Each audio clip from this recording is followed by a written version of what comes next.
chuan Hosana Paminga local chu pakin omrose Ramlo theng tur kan pa Davidaram chu choi moi omrose chung nung berakhian Hosana chung nung berakhian Hosana chung nung berakhian Hosana chung nung berakhian Hosana chung nung berakhian Hosana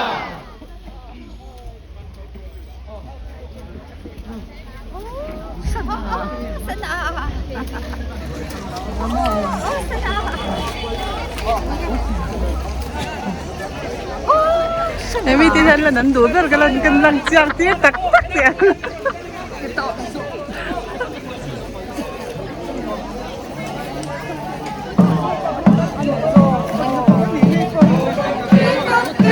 Mê chà bồm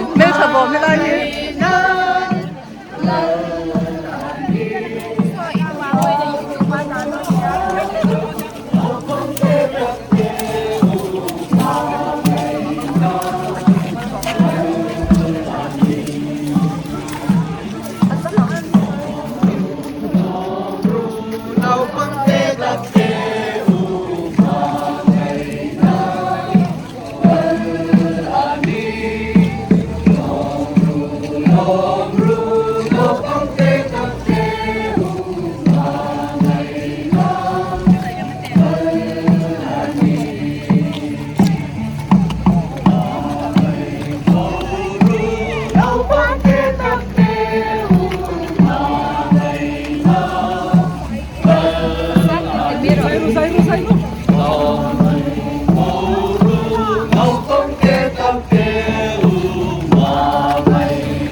Con đi Palm Sunday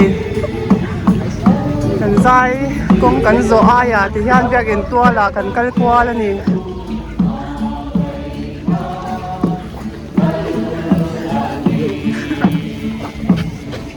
ô câu sẽ là ô cần áo quả không có cần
Hosana!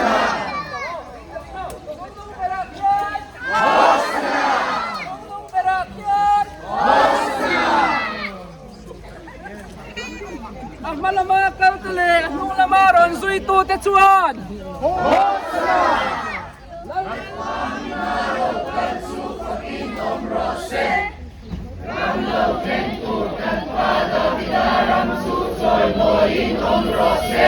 Trung nung berakhian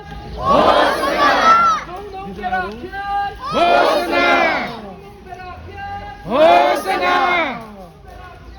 Hosana! Hosana! Hosana! Trung nung berakhian Hosana! Trung nung berakhian Hosana! Trung nung berakhian Hosana! Napakaganda nga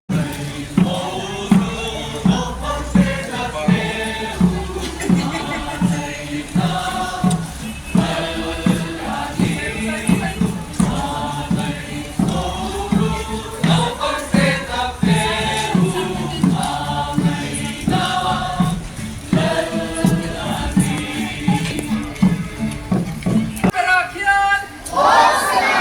Trung nung berakhian O kun kong kladiu in na trung te kha troi sa ula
ti hian biak in tran ma dar som pakhat kan tran ani a dar som le chan ve tongin kan tran ani veng sang kilometer som te tanga local khom kan nia chu wang chuanin kong zo tak tak hi har sa ti hian biak in a tran ma in kan zai mai thin ani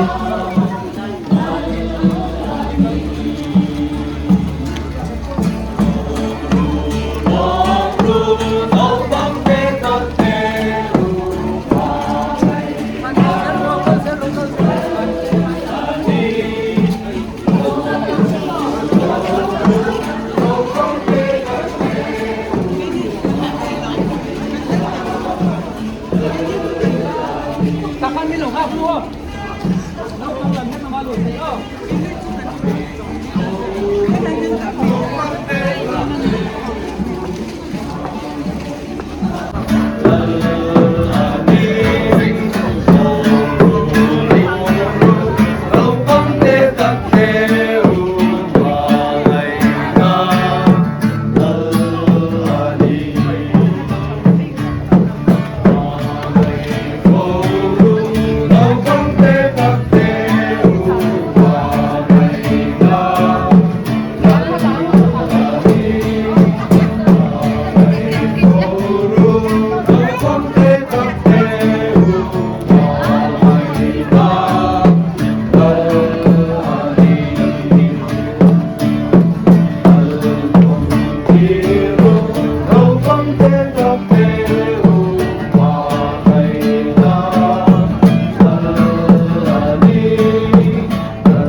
tum kau ni a hianin chungnung bera pathian chu choi moin omsela ro puina zong zong chu aman nei vek ro se amen. Is coming.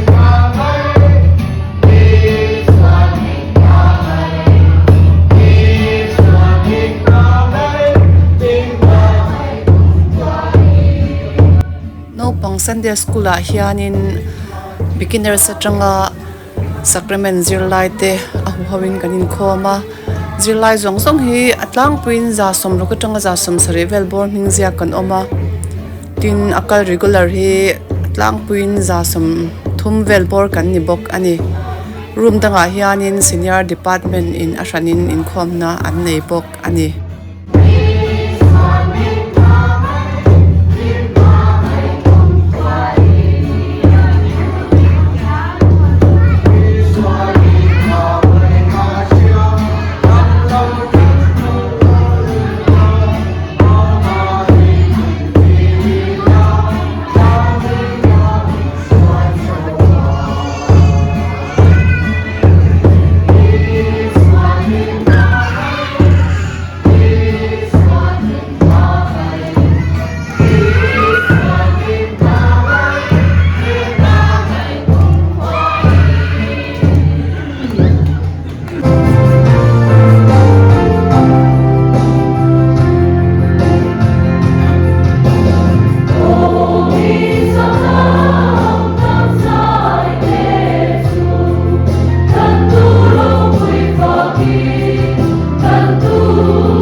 Silong ko shan zai pol te hianin